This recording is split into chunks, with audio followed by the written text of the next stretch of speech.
Gonna get right into it then. I think I commented on that shit too. And I was like, what kind of fucking losers complain over tits on a person that doesn't even really exist? I was like, who cares? I know, it is so stupid. I can't stand it either. All right, Bunch of we are virgins. back for you guys. We're going to kick off book section number 1 with Cable number 150. So Cable gets legacy numbering here. If you want to know what the first 149 issues were, you just type in Cable reading order on the internet. I'm sure it'll be one of the first images that pops up if you go to Google Images and, you know, collect them in that order if you want to read them. But anyway, we're going to, we're not going to confuse cool Marvel cards. Which ones? The ones they put out with all the legacy that tells you all. Yeah, they're usually in the physical issue too, towards the back of the book. Yeah, on the what's it called? The digital page where like you get the code. They've been putting them on there, which is pretty cool. So yeah, if you got the physical issue, you know, you can see the order to read Cable in, which is probably helpful because this is a confusing ass character with a convoluted history. But they do a good job here of not really bogging the book down with any of that. And Trevitt's going to tell us all about it here as we get going. So take it away, Trevitt. Tell us about this newer mutants team, I guess, that we're forming. Cable 150, written by Ed Brisson, art by John Mallon, color by Jesus Aburtoff, I guess. I don't know. Yep. VC's Travis Lanham. And cover by John Mallon. Solicit goes a little something like this. The New Mutants Part 1. The time-traveling mutant known as Cable has made his one-man mission to preserve all of time itself. But when a disturbance in the time stream sends Cable back to the recent past, not really recent, he'll find a mutant killer who won't be able to handle alone. Cable's led teams of X-Men before, and I'll have to turn some of his old allies and friends to stop this deadly threat. Get ready for the newer mutants. 13 years ago is not really recent, but okay. Yeah, no, I don't think it's really recent either, although no. Yeah, I don't even have an argument to argue for it. It's not too recent. But here's my question before we start off, because that's what it does say, New Orleans 13 years ago. Is this Cable going back in time 13 years, or is this just a flashback to 13 years ago and what happened? Oh, that's an excellent question. I think he's going back in time. Maybe you might know. Like, I'm not. Cable is somebody I'm not super invested in, although I like when he pops up in books and stuff. But like, I was confused by that off the bat because he's a time traveler. So I need to know, like, is he going back in time 13 years ago, or is this just a flashback to 13 years ago in his life? Well, he's also in his original costume, which could kind of throw you off a little bit because, you know, he's been wearing a different one for a long time now. But but they threw him in his original. But, you know, him and Longshot are talking, walking down the hall. He's like, oh, I've been living some, like, a few years from now, which, you know, if this was like 2004, I guess a few years to him because he times traveled, could be 2017. So, because he's like, phones, you know, phones got smaller, then they got bigger again, which is now because phones did get small. Right. And then they got big. Now the screens are huge. Yeah. Got assholes walking around with tablets in their pockets as phones. So I'm one of those assholes. So so we start this issue off 13 years ago. So about 2004 in New Orleans. Cable and Longshot are walking down a hallway of a New Orleans forensic center on their way to check out a dead body. The coroner looks shocked to see them as Longshot asks him if he eats sandwiches over dead bodies like they do in TV. I thought that they do always make coroners look like kind of slobs in TV, don't they? They really do. Like, who the fuck's like eating yogurt over brains and intestines? Like, I don't know. They always make them some really creepy looking fat dude that is like, eating something nasty or or some like or like a very like or lesbian looking woman. It's either one or the other. A fat dude with glasses and a mustache eating a fucking pastrami sandwich, or some like very clean cut lesbian looking woman. Anyway. Cable tells him to hit the road for a few minutes so they can check out the body. The coroner refuses at first until Cable threatens him with a giant gun on his back, which makes the coroner a little more agreeable to the situation, and he takes a fucking walk. So then Cable begins to explain the situation to Longshot about why they are there. He detected an anomaly in the time stream, and the trail led to New Orleans. but went cold before he could figure out who caused it. And a few hours after he had shown up in this time, Kandra, an external and a member of the Thief and Assassin Guild, on top of that, also an immortal, turned up dead, and it can't be a coincidence. The funny part about this whole Thief Guild and Assassin Guild shit is that's part of Gambit's origin, because he's part of the Thief Guild. So that was pretty cool. I like how they tied that in. New Orleans and everything. That's where he's from, New Orleans in the Bayou. That's why he has that awful French accent.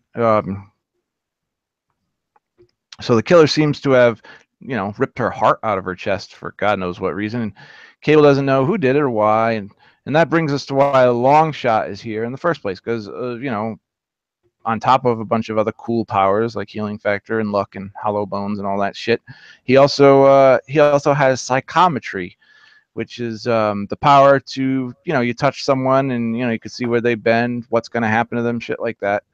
So he takes a peek into what went down and try to get a read on who had done it.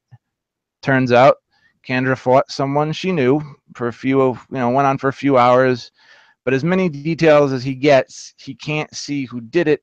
He only gets like a silhouette of the person.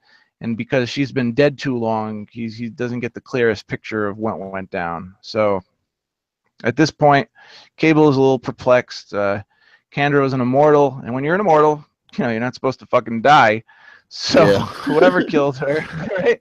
So whoever killed her must have been very, very powerful. So wow, must have been really tired when I wrote this. So the problem is being alive as long as she has. The list of enemies is ridiculously long. Cable starts to go down the list, pulls out his little ARM computer there. To look at the most likely suspects, and he only has one lead, and that's Celine. She's another external, and as far as Cable knows, now that Kandra is dead, she's the only external left alive. The externals are also psychically linked, so he figures when Kandra died, right before that, she could have sent a distress signal to Celine, so it gives him a lead to go on and try to figure out what the fuck happened. So Longshot's a little confused. If Celine might know who the killer is, then why bother bringing him in? The whole psychometry thing. Like, why not just go check out Celine? And, so why bring him in the first place? So Cable tells him before Kandra was murdered, there were 7 other externals, but Celine killed them all. So he thought at this point, she would have gotten it out of the system, and Celine and Kandra probably brokered some kind of peace. And, but given Celine's past history killing the other 7, I guess not. So Longshot asks him if he's sure that she did it. Cable says that there's only one way to find out. And, she's hanging out in the Hellfire Club, so they want to go check that out. But first, they got to go, they got to go find somebody else to add to the team. So they head over to building a team here. Yes, they start building the team. And they head over to Hunts Point in the Bronx, which is funny, because I saw a documentary, like I think in the 90s on HBO, about their like rampant prostitution problem. But I guess it's a racing problem nowadays. So anyway, they're at some Fast and the Furious looking race, looking for the Street Scorpion. It's kind of a lame name. So one of the racing guys, they're looking for the next team member. So one of the local racing guys is not very forthcoming with the information. So Cable breaks a couple of his fingers, and they, to find their man, and they find their guy, or, Green Blob, whatever he is. So Longshot's like, what the fuck? Yeah, Dupe. Yeah, Dupe. So Cable tells him to give him a minute, and he talks to Dupe, who looks like Slimer from Ghostbusters. Yeah, he's basically a Slimer ripoff. I saw that thing you posted on Twitter with his language key, so you can see what he was saying. You can interpret it. I'm not going to do all that work, but if you're interested in finding out what Dupe says to Cable and back and forth to make the conversation make a little more sense, then you can do that. We posted it on our Twitter there. Maybe when I'm less tired, I might give it a shot, but I think his facial expressions pretty much say everything you need to know. But so Cable tells him the deal. Dupe talks back, but we don't really know what he's saying, but the facial expressions help. So excuse me. I think he's going to be like a Groot of the team. Like, you don't really know what he's saying, but somebody else does. So that's how you get in on the conversation. Dupe is bummed he can't bring his car, but he's in, and they're on their way to meet up with Cable's man on the scene, and it's Shatterstar skulking around the outside of the Hellfire Club. He meets up with the rest of the team. They peep the scene, head towards the door, and disable the security system, which I thought was pretty cool the way he did that. Like he like did a little portal in midair and just reaches his arm through the portal and disables the security system. So he doesn't technically have to go around the building to disarm it, you know? Yeah. But it looked like some kind of spray, right? Like he presses, it looks like a torch. Like he presses the button, it opens a little portal, and he's like, beep. And we're I was reading like his powers and shit, because I don't know a whole lot about Shatterstar either. He's like a whole Mojo World dude, but oh yeah, like his portal stuff is supposed to be like once he opens a portal and uses it, like he can't do it again for 4 hours. Now I don't know if that's only when he goes someplace else, or like just doing simple things like this, like unlocking the door, you know what I'm saying? Yeah, like his powers are crazy. You got to read. There's like a whole page of his. He literally can probably do anything. He's one of those. The only thing I knew about Shatterstar is that he's gay, and he would dated Richter from X Factor, who, you know, Richter can do earthquakes and shit. But that's the only thing I ever knew about him. I never read the old New Mutants run in the latter issues, and I never read the early X-Force stuff by Fabian Nunzio, whatever his last name is, and what's his name? Fucking Liefeld. So anyway, Cable warns them about Selene's powers, where if she touches you, she can take psychic control over you. So he has Dupe put up a psionic field so they won't be detected right away. And, you know, they get a little advance warning so that shit don't happen. They get in, they start heading down this narrow-ass hallway for a moment, and then it's all clear. And then all of a sudden, this giant fucking hand made of the wall starts grabbing them and kicking the shit out of everyone and slamming them around. And Cable starts lighting the place up with this giant gun collection. And then it goes pretty quick from here. It was a pretty quick read. So it's, you know, it's Selene doing all this crazy shit because I guess she has like ridiculous powers. And she's been expecting them, and she's under the impression that they were sent by the X-Men for some strange reason, because I guess they're not on good terms. They don't have good history. And she's also surprised that if it was the X-Men, they sent all the misfits, like all the short bus X-Men. So, so she grabs, look at this green fucking glob, you know. So she grabs Longshot, but he pushes her away quickly and avoids her control. They continue battling for a while. They're getting their asses handed to them for a little while, and Dupe distracts Selene. He does this fucking ridiculous karate chop. It's just it does like nothing. Yeah, it does nothing. He does do this stupid little karate chop, and you know, it gets her attention away from Cable, and he just blasts her like through the back and through the front, you know. So she got a little shot that goes through her. And, you know, they get to talking, and Selene's under the impression that they killed Kandra, and they're here to kill her too. And then they find out that Selene has no idea who killed Kandra either. And she didn't fucking do it. And Cable tells her it's in her best interest to let them help her and protect her, because the killer is going to be after her next, because, you know, she's the last external and all. And Selene starts laughing her ass off really hard, and then tells him that, which is ridiculous, externals are immortal. They don't die. And then you turn around and they're shocked because all the externals that were supposed to be dead are alive.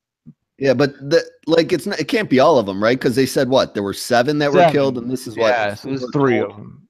Yeah, so we got 4 total here, plus the one that just died, so that would be the 5th. So we're still missing a couple more. So maybe they might be one of the people killing people again. You know, who knows? But or I say that's like probably the biggest disturbance in the time stream, because like Cable goes off history that was already written, you know, the history that he knows because he comes from the future. So if all of them are supposed to be dead, and now here are fucking 3 of them, you know, obviously some shit's fucked up. Yeah. But yeah, I mean, this is a cool collection of characters. You got some crazy looking people here on this last splash page.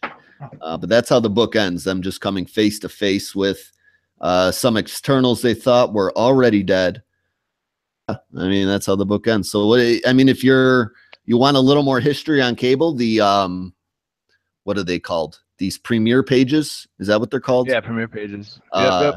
they do a pretty good job of giving you a quick history on cable if you're totally in the dark. So that's pretty cool. Helped me out a little bit, I have to say, not being a huge cable guy. So that's what I'll take as canon and run with and use going forward. But as far as buy, borrow, or forget goes, what do you think about it overall? All that shit happened in like the X Factor run in I think like the early 80s, mid 80s or something like that. I forget.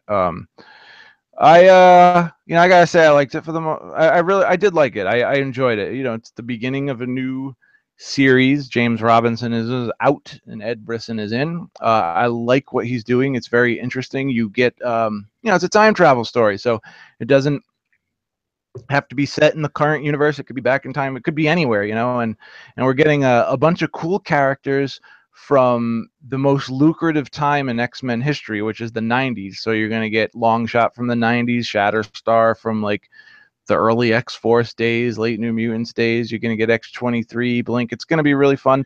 I like this this is a back in time version of X-23, right? This isn't the regular current X-23. Yep. So it's another Wolverine running around. There's another Wolverine running around. Thankfully, not running around in current time because right. At least that helps. Yeah, this whole entire story is going to take place in 2004 for the most part, from what I can see right now, because I can't see it the only other thing I can see is them going back further, because it would almost make no sense for them to go forward because everybody here is from, the past. So, right. But I like that. I think it's cool. It's a fresh idea. It's making something new out of something old. I really like the John Mallon art. I know some people don't like it. It is reminiscent of Rob Liefeld a lot, but I like this a little bit better than I do. I think it has a little more detail and than his Thunderbolts run. His Thunderbolts run was a lot cleaner.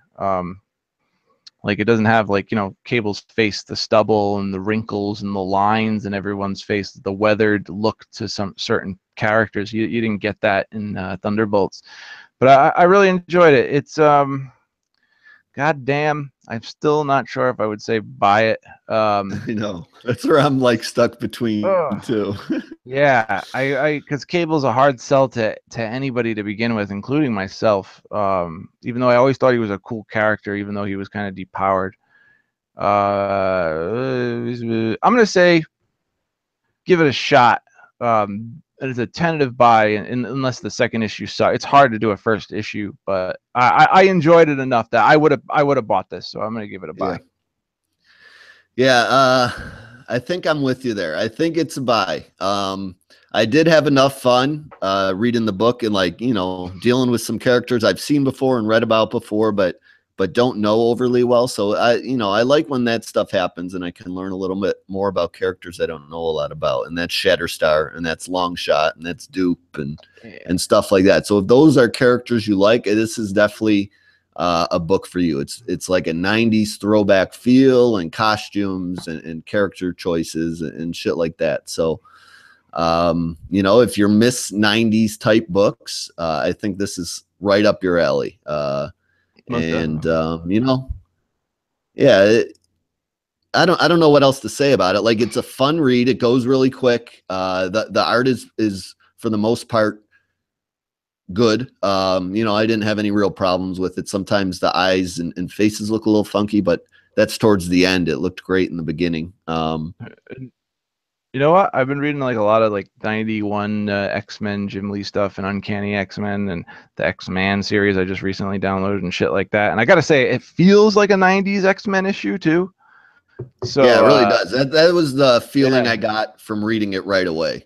So yeah, I think it's a lean towards a buy. And if you like it, I'm interested in what happens going forward, at least for the next 2 or 3 issues. You know what I'm saying? I want to see where this story goes, and the characters are fun enough. We got 2 of the characters in this book actually featured in our Midpoint Marvelous Facts, because they're crazy characters that have crazy histories and are pretty cool to talk about. So yeah, I mean, if it's all about the characters in this book for me right now, and if the story ends up sucking, I won't have any problems not following it. It won't hurt my feelings or anything. I'll just ignore it. But right now I'm interested, and I think enough people would be.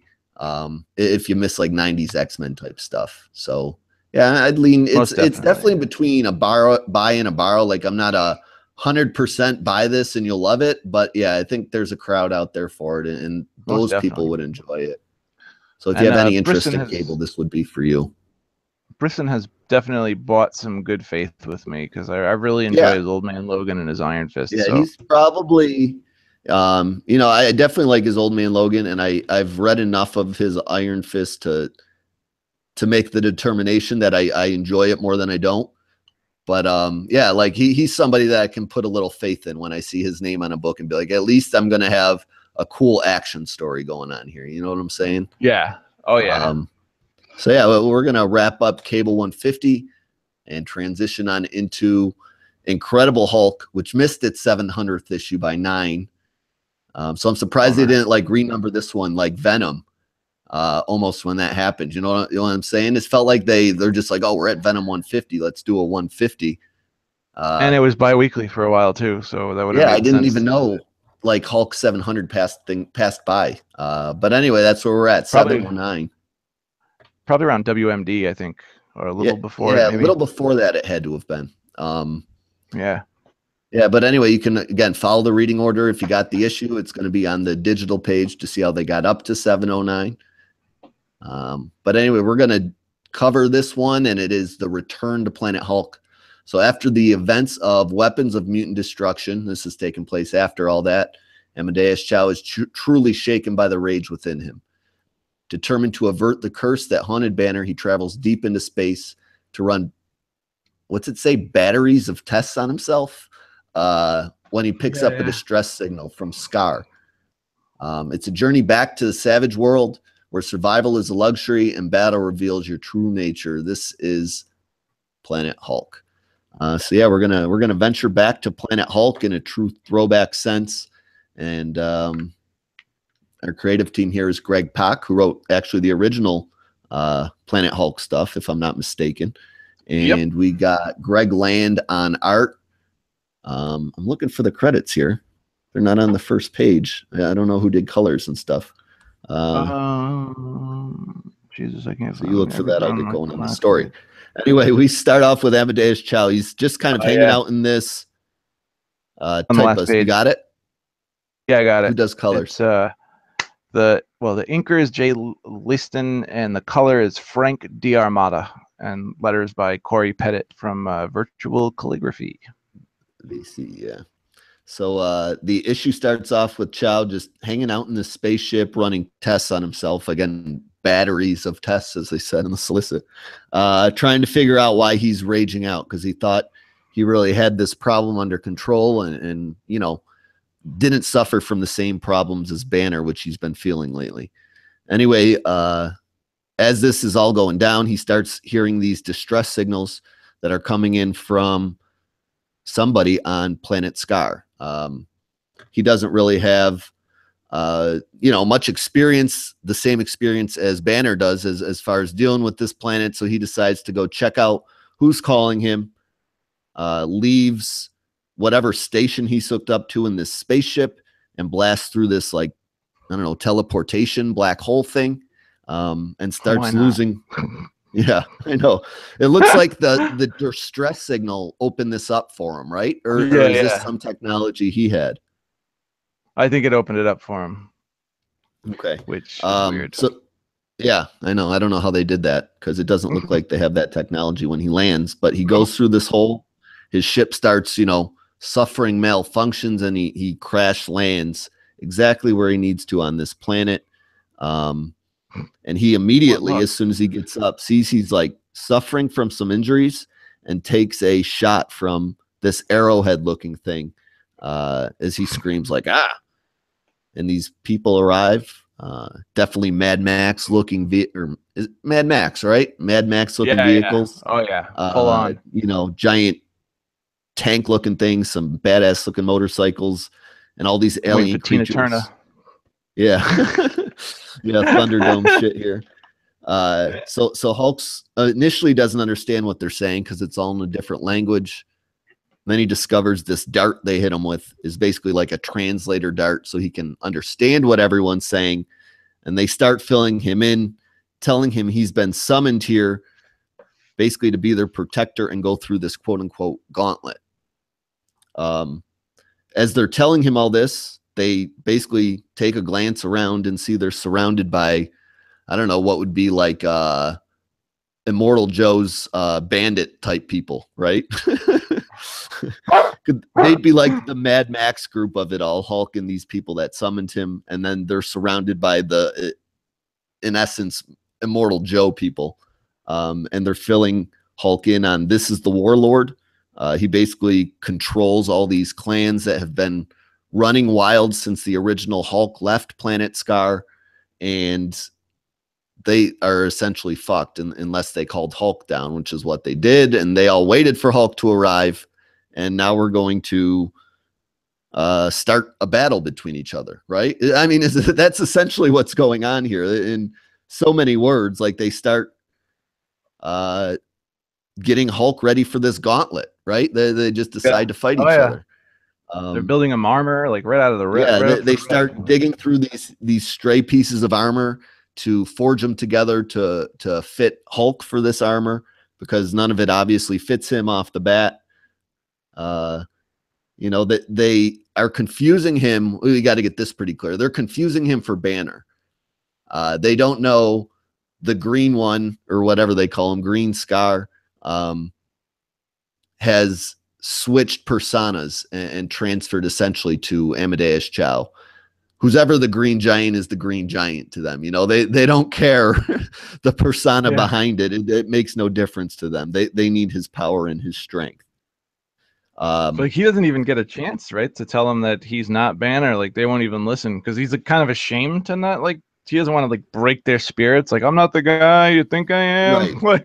Right. Because they're like showering him basically with gifts. They have nothing, and they're bringing him all their food. And he tries to tell them at a couple different points, I'm not who you think I am, but they really have no interest in listening to that, because he at least resembles the former Hulk. You know what I'm saying? Except in hairstyle and facial features a little bit. Yeah. And he's a bitch and smarter. Yeah. Yeah. He's, I guess, smarter than Banner, even though Banner's also a genius. But yeah. Well, I mean, in Hulk form. Yeah. He has definitely his smarts about him while in the green form. So yeah, they bring him all this food to prepare him for the gauntlet the next day, and he sees all these people and these kids looking on that are obviously starving. He takes like a chicken leg and offers them the rest of the food, saying, you know, they need this more than him. And then we check in on the Tower of the Warlord. He looks like, I'm trying to think of who he looks like. He looks like somebody in a Batman comic I've read. Kind of looks like Zaz a little bit, I guess. Thrown in the shadows. Yeah, he's just like the leader, stirring these people up. They're watching a fight go down. And then at sunset, Hulk arrives. So he's all outfitted in his gear. He's got a sword and a shield. He's ready to roll in this fight. He's basically in the Roman Colosseum at this point, in front of a giant crowd. They call out this guy called the World Breaker, who gets rid of the first three contestants with like one sword swipe. All their heads go flying everywhere. Amadeus Cho is like just shocked at the horror of all this, as this badass dude starts approaching him. And these vehicles also come out of nowhere and also start attacking Hulk. Like, they're on the side of this dude who obviously doesn't need much defending. No. Hulk just destroys these vehicles. Like, they don't stand in very much of the way of him.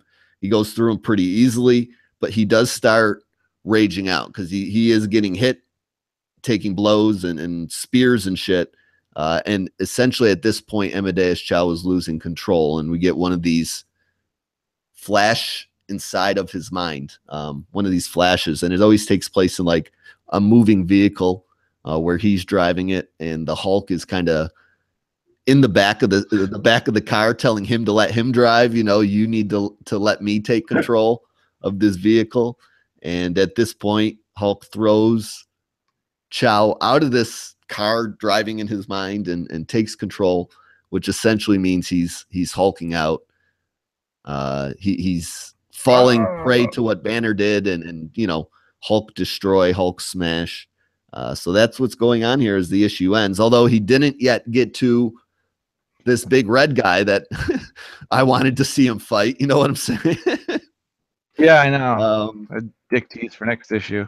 Yeah, so it says the issue ends with World Breaker, forgive us and embrace us, because that's what they wanted him to do. They wanted this Hulk out, and it says to be continued at the end. You know, as far as buy, borrow, or forget goes, this was a decent issue.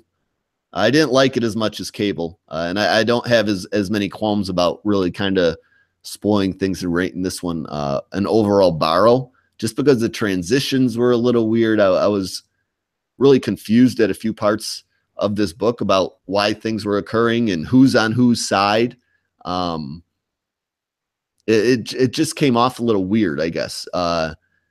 It wasn't clearly spelled out what was going on from the art transitions or from the dialogue storytelling. But that doesn't mean like I didn't enjoy it. Like the art did look good overall, even though it did have some problem with transitions.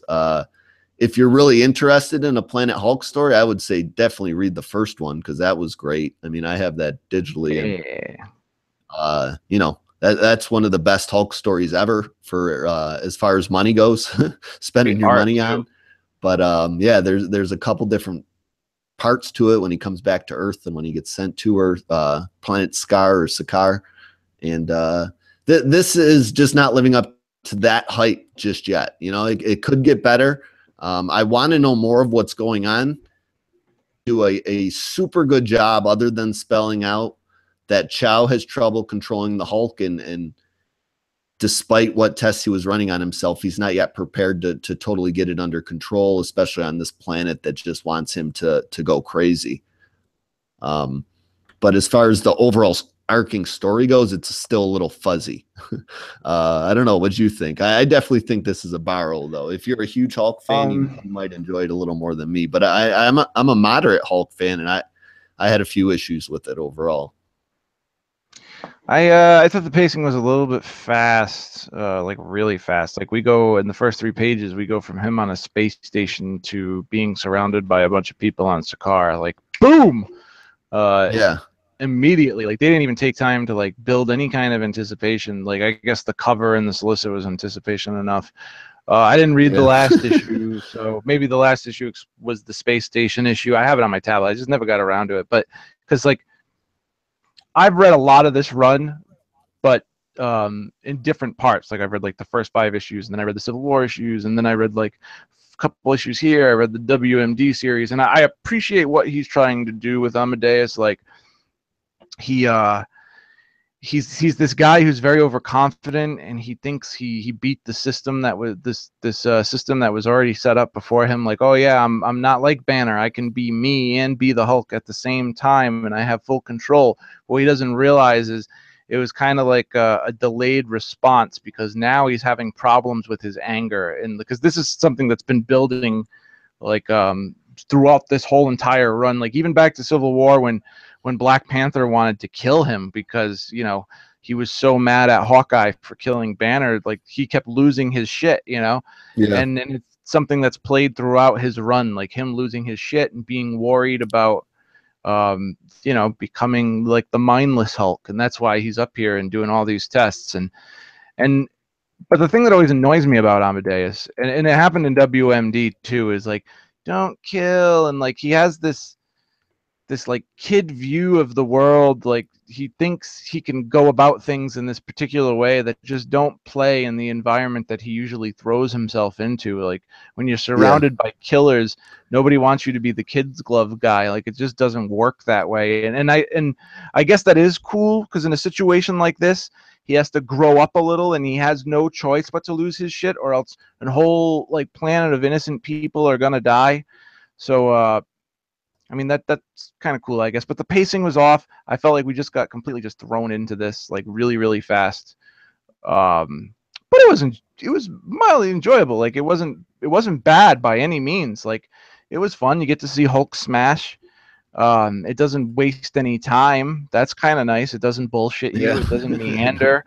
It gets right to the fucking point and it gets to it quick. It's definitely a borrow. I like Greg Land's art. For the most part, all of his women kind of look like porno actresses. Because we all heard the rumors, Greg, that you trace porno chicks for your female faces, and it shows. But he's a good artist, and it looks really good. So I enjoy this. It's definitely a borrow. Yeah, I agree with you. As far as Planet Hulk stories go, it's got a lot to live up to, so that might be some of the weight on it as well. It's still Chow Hulk. If you've been enjoying Chow Hulk, you'll probably enjoy this. Yeah, check it out. See what you think of it. But it's not total trash, but it's definitely borrowed territory. So yeah, we're gonna go ahead. This Planet Hulk stuff and the World War Hulk stuff, and the guy who does, he did Deathstroke and Wonder Woman, the Carlo Pagwalian. He did some of the best work he's ever done on his Planet Hulk run. Like, it was just really, really good. Yeah. The one weird thing about this is, so they're like fixated on doing this Planet Hulk stuff again, but it isn't Amadeus Chow also like Champions and in the Avengers book coming up, and the original Hulk, when he went to Scar, he was in no other books. Like, you never saw him until he returned. It was a big deal again. Because they made it a point. They got the Illuminati together and they fucking shot him off into space, so he was not even on Earth. But you're right. So that's my one beef with this thing, like big beef with it, is like just Marvel editors, get your shit together. You know what I'm saying? Like, if you're sending him off into space, can't be used on Earth books. yeah. Because he's playing out big stories in Avengers and Champions right now, but he's also playing out a big story in his own book in another galaxy. So how does that even? Right. I mean, I know that's what annoys me about Marvel right now. It's just like they don't get everything. They just want to tell the stories, and the whole greater universe will just like whatever. You know what I'm saying? Because we have another problem in Invincible Iron Man later too that we can discuss. Well, Invincible Iron Man, Scarlet Spider, Spider-Man, when Secret Empire was going on, all those books were like in a different time stream. Like, and they're going to end up saying something stupid like, oh, Planet Hulk occurs in the 1 week after Legacy, and then he returns, and that's when the Champions and Avengers crossover happens. You know what I'm saying? It's like, go jerk somebody else off. I'm not taking that bullshit. Whatever. I mean, when you think about it, they all do it. Like, Action Comics and Superman, like those line of events don't line up. Superman's impossible to, because he's, the Batman stuff too. When you have multiple books with the characters, it's really hard. Old Man Logan, same thing. They used to be so much better at doing it. Is basically my point. You know what I'm saying? they were. Like back in the 90s, like take Wolverine for instance. He'd have adventures with the X-Men, but sometimes those solo adventures he would have in his solo book would like at the end of this X-Men issue, he went off to do his own thing for a little while, and then you go to his book, and that's what that story is. And he wouldn't be in the next X-Men story or whatever. That's where he would be in the. Yeah, I like that. I miss that about comics, basically. That's what I fell in love with the Marvel and the DC universes for, and I wish it would just come back in a little more like a transparent way instead of them just squeezing it in after the fact. Like, oh, this happened here, and this is the reading order because this is the corny reason why, So a little more cohesive, a little less convoluted. Yeah, that would help. But anyway, we're going to wrap up segment 1. We're going to transition into our PSA and Midpoint Marvelous Facts, and we'll be right back.